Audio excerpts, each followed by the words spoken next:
Soal gimana sih Pak Prabowo ini merespons ketika mengetahui ada nih akademisi yang ingin menggulingkan kekuasaan gitu. Pasti sedih dan kecewa. Kemarin di pidato kan kita lihat juga beliau kelihatan kecewa kan. Ya walaupun beliau bilang ya boleh ini segala macam tapi lewat jalur, tapi itu kan ya tampak kecewa kan, beliau lagi ngebangun nih.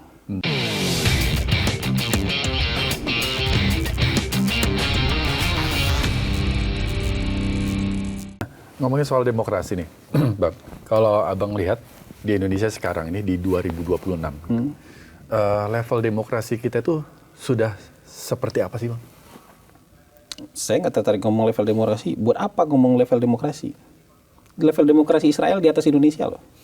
Cek aja ranking demokrasi Israel. Baik nggak negara itu? Level demokrasi Israel itu di atas Indonesia jauh. Mungkin 15 tingkat di atas Indonesia level demokrasinya. Nggak menjamin jadi apa ya? Level demokrasi itu ukurannya diberikan oleh siapa? Kan kita punya keunikan sendiri untuk menjalankan demokrasi versi kita yang tidak boleh dijudge oleh negara lain. Ya. Ya itu ditekankan sama Pak Prabowo juga. Nggak boleh dijudge oleh negara lain. Negara lain itu nggak punya itu nama, kita ini coba sila Pancasila itu cuma 5. Itu dasar negara kita itu. Ada dasar ketuhanannya, ketuhanan yang Maha Esa. Itu dasar spiritualitas dan agama kita tuh, fondasinya.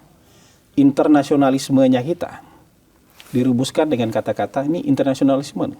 Jadi semua hubungan internasional Indonesia berlandaskan ini, kemanusiaan yang adil dan beradab. Itu internasionalismenya Indonesia. Itu hebatnya Bung Karno tuh. Nasionalismenya Indonesia. Ya, nasionalismenya Indonesia diwujudkan dengan kata-kata Persatuan Indonesia. Bukan Federasi Indonesia, tapi Persatuan Indonesia. Bukan Konfederasi Indonesia, tapi Persatuan Indonesia. Demokrasi kita dirumuskan dengan kata-kata kerakyatan yang dipimpin oleh hikmat, kebijaksanaan dalam permusyawaratan perwakilan. Di negara lain nggak ada ini. Negara lain tuh nggak ngerti cara musyawarah mufakat, nggak ngerti mereka. Mereka taunya voting kalau nggak ada split berarti aklamasi gitu doang. Di tempat kita tuh ada musyawarah. Kalau musyawarah untuk mufakat tidak tercapai baru voting. Mereka nggak akan mau mengukur yang seperti ini. Apa ini Indonesia seia sekata musyawarah mufakat itu? Padahal ini wisdom lokalnya kita yang nggak boleh dijudge oleh negara. Ekonomi kita dirubuskan dengan kata-kata keadilan sosial bagi seluruh rakyat. Ini 5 dasar negara kita. Nah, demokrasi yang mereka bilang itu demokrasi versi apa? Dan demokrasi versi barat, versi orang kulit putih ini pun sekarang sudah demokrasi yang busuk dan buruk. Semua kejahatan, semua kelakuan yang buruk-buruk yang sekarang terjadi di dunia ini dikerjakan oleh negara demokrasi. Iya. Semua kejahatan kemanusiaan yang dilakukan hari ini tuh sebagian besar pelakunya negara demokrasi, yang negara otoriter sekalipun nggak akan kepikiran untuk melakukan itu. Cuma negara demokrasi yang berani hostile take over presiden negara lain. Negara otoriter lain nggak pernah kayak gitu tuh. Kepikiran aja nggak? Kepikiran aja belum tentu tuh. Cuma negara demokrasi yang berani rame-rame tuh nyerbu Irak, nyerbu Afghanistan, nyerbu di Somalia, di Tunisia, bikin kacau negara lain. Yang negara yang dicap totaliter nggak pernah melakukan itu. Jadi demokrasi yang dijadikan standar itu demokrasi versi siapa? Versi orang-orang kulit putih itu. Saya menolak tegas dan menolak keras itu. Tapi kalau kita bicara sekarang ada kebebasan berpendapat nggak di Indonesia? Ada. Ada. TV ada yang diberedel-beredel nggak? Enggak. Media sosial ada censorship nggak? Nggak ada. Malah kita ini brutal sekali. Padahal negara yang ngaku demokrasi punya payung undang-undang untuk mengatur dan censorship media sosial. Israel itu censorship media dan media sosial. Negara lain itu untuk menjaga kepentingan negara mereka punya, kayak Singapura itu punya POFMA. Protection from misinformation, POFMA Misinformation Act. untuk menangkal hoax ya. Menangkal hoax. Protection from False and Misinformation Act. Oke. Menangkal hoax tapi pakai undang-undang. Jadi kalau kamu bikin hoax, mungkin nggak di penjara, tapi dendanya $300.000. Bangkrut deh. Ya. Kalau tiba-tiba Mas Rizky bikin hasutan, Ya. bikin berita bohong, Fake news. mungkin nggak akan di penjara, tapi dendanya $500.000. Tapi itu kan juga Bangkrut, udah Bang. jelas Sudah ada jelas. undang-undangnya. Iya, Bangkrut deh gitu. Dan kita sangat bebas ini, nggak ada hukumannya, Hukumannya cuma selembar keras minta maaf, selembar kertas pernyataan minta maaf, udah selesai. Ya. Ya tapi itu wisdomnya Indonesia, oke lah. Jadi Iya. mau ngukur demokrasi itu pakai apa? Ada pemilu nggak di Indonesia? Ada. Ada. Ada periodisasi pembatasan kekuasaan nggak di Indonesia? Ada. Oke. Yang dia bilang, oh tapi kan ini prosedural aja. Negara mana yang menurut Anda benar-benar demokratiknya itu? Berjalan. Ada, mungkin ada yang sesuai cita-cita dia, tapi mungkin nggak bisa diterapkan di Indonesia. Iya. Sama kayak demokrasi versi Indonesia nggak bisa diterapkan di tempat lain. Oke. Jadi bayangan yang paling gampang itu, Israel itu mungkin 10-15 tingkat lebih tinggi demokrasi dibandingkan Indonesia menurut lembaga pemeringkat demokrasi. Nah gitu aja. Apakah itu negara yang baik menurut Anda, kan gitu aja. Oke. Nah, kalau Menarik. kita balik ke yang kasus Saiful Mujani tadi, Pak. Kalau dari informasi orang-orang di sekitar Pak Hasan gitu, ada nggak bocoran soal gimana sih Pak Prabowo ini merespons ketika mengetahui ada nih akademisi yang ingin menggulingkan kekuasaan gitu? Pasti sedih dan kecewa. Kemarin di pidato, kan kita lihat juga, beliau kelihatan kecewa kan. Ya walaupun beliau bilang ya boleh ini segala macam, tapi lewat jalur, tapi itu kan ya tampak kecewa kan, beliau lagi ngebangun nih. Lagi menjalankan sumpahnya, kan beliau disumpah nih. Lagi menjalankan sumpahnya, lagi memenuhi kewajiban sesuai dengan sumpahnya, sesuai dengan program yang ditawarkan kepada masyarakat dan program dia yang dipilih oleh masyarakat. Lagi jalan tuh direcokin. Dan mau diancam digulingkan itu kan ancaman. Yeah. Threat itu ancaman. Kalau antara negara ancaman-ancaman itu sudah berakhir dengan rudal tuh, preemptive action, Yeah. preemptive strike. Sebelum diserang nyerang duluan. Tapi kan pemerintah nggak begitu. Jadi kalau saya melihat dari sisi pemerintah wajar lah kecewa. Lagi ngebangun baik-baik. Terus kemudian tiba-tiba ada isu ini, isu dari mana? Ya. Ada kepentingan apa?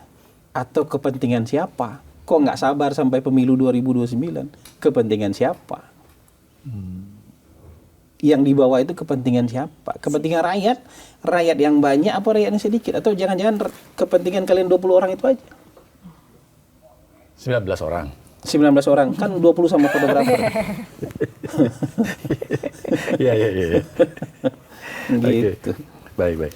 Nah, Bang Hasan Hasbi kan pernah di kantor komunikasi Presiden, Pak. Iya. Tentunya narasi-narasi yang buruk terhadap pemerintah, itu kan tadi Abang bilang juga harus dilawan dengan narasi. Iya. Nah, apa yang sudah terjadi sekarang, narasi yang soal penggulingan, apakah Abang melihat saat ini dari kantor Presiden itu sudah menyiapkan narasi-narasi yang untuk menangkal itu? Selain dari yang kemarin Pak Presiden bilang di taklimat itu ya? Iya, gini, kalau pemerintah itu memang ada dilema. Mereka harus menanggapinya dengan proporsional dan sopan banget gitu. Takut dipelintir ya? Karena kalau agak keras dikit dianggap pembungkaman. Iya. Iya. Dianggap nanti agresivitas. Dianggap nanti represif. Kalau agak kayak saya ngomong hari ini nih, pasti dia udah dianggap represif ini. Begitu cara sebagian orang melihat itu sebagai itu. Makanya pasti tanggapan versi pemerintah pasti sopan banget. Dan harus berhati-hati ya. Dan pasti hati-hati banget gitu.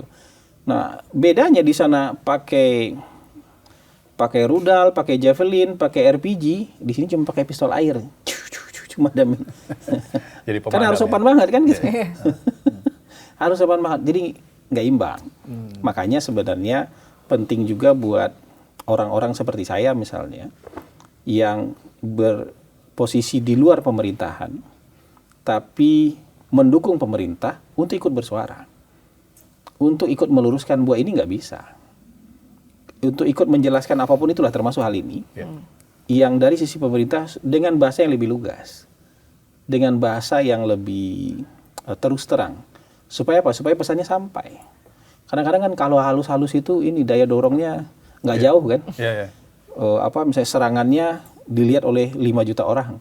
Ketika dijawab oleh pemerintah, yang nonton 50, yang nonton 500 gitu misalnya. Tapi memang pemerintah itu dilema. Dan saya paham sekali bagaimana dilematisnya sebagai seorang pejabat pemerintah harus menjawab serangan yang begitu keras. Kalau kita jawab dengan bahasa yang sama kerasnya, pasti udah dituduh macam-macam tuh. Tapi kayak begitu aja banyak yang beranggapan, aduh komunikasi pemerintah ini jelek banget gitu kan. Nah, itu kan ngomong-ngomong aja. Kalau komunikasi jelek itu ukurannya apa? Makanya waktu itu ada satu influencer datang ke tempat saya berdebat soal komunikasi jelek. Saya bilang harus ada ukuran. Kalau komunikasi pemerintah jelek, approval rating pemerintah pasti turun. Karena pesan pemerintah nggak nyampe kan? Karena kebaikan-kebaikan pemerintah kan nggak nyampe. Tapi kalau approval rating pemerintah naik atau tetap stay tinggi, Anda nggak bisa bilang komunikasinya pemerintah jelek. Oke, yang ditangkap itu mungkin seperti ini, Bang. Jadi ada beberapa pejabat yang menyampaikan informasi, tapi kemudian di level pelaksanaannya itu tidak sesuai gitu. Ya mungkin aja. Itu mungkin dipersepsikan menjadi komunikasi yang kurang bagus gitu. Iya, saya sering ketemu lah orang-orang yang komen, oh komunikasi pemerintah harusnya begini, harusnya begini. Dia mungkin pengen mengisi posisi itu. Saya ketemu banyak orang lain, wah komunikasi itu harus begini, begini. Ya kamu aja yang coba, kalau emang bisa gitu. Jadi ini negara besar. Dan pejabatnya, sektor pembangunannya banyak. Jadi pejabat yang bertanggung jawab untuk sektor-sektor itu banyak sekali. Kalau misalnya Rizky jadi menteri, kemudian lagi ke lapangan, ditanya oleh wartawan kan nggak bisa bilang informasinya satu pintu aja lewat jubir pemerintah, kan nggak bisa. Anda harus jawab. Jadi masalah lagi nanti kalau Anda nggak mau jawab, menteri ini nggak mau jawab, menteri ini lari dari tanggung jawab, menteri ini ngeles karena nggak mau jawab. Anda juga harus jawab. Makanya sebenarnya yang paling baik itu tanya dulu kira-kira Anda mau nanya apa, karena kan kita bukan Wikipedia, nggak tahu semua data teknis hari itu.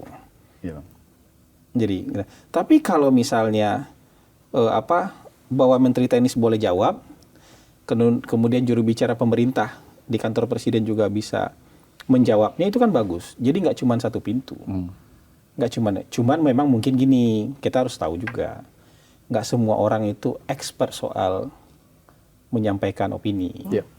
Gak semua orang juga setiap hari dalam keadaan fit, secara emosional, secara fisik, secara psikis untuk menjawab pertanyaan. Ya pasti ada lah yang kayak gitu-gitu. Itu tuh sunatullah lah. Pejabat keseleo lidah itu sunatullah lah. Dibully orang tuh sunatullah lah. Ya nggak boleh menurut saya semua beban dilempar ke presiden, itu yang nggak boleh. Diem aja gitu. Ada persoalan apa, diem aja gitu. Padahal dia harus pasang badan harusnya. Itu yang saya bilang, ini ibaratnya presiden itu kiper. Pemain di depannya bola dilepasin aja. Dibiarin aja lewat, biar kiper yang ngadapin bola gitu. Ini mau main sliding nggak apa-apa, mau main tackle nggak apa-apa. Yang penting bola jangan sampai ke kiper. Kecuali terpaksa sekali baru bola sampai ke kiper. Jadi nggak apa-apa, misalnya pasti cedera lah di depan itu, mau jadi menteri, mau jadi jubir pemerintah itu pasti ada cederanya, dibulinya pasti ada, keseleo lidahnya pasti ada. Tapi itu bukan indikator komunikasi pemerintah buruk. Maksudnya bukan indikator yang bisa kita pakai bersama. Indikator bersamanya adalah penilaian publik. Penilaian publik itu wujudnya apa? Angka approval rating gitu. Oke. Nah.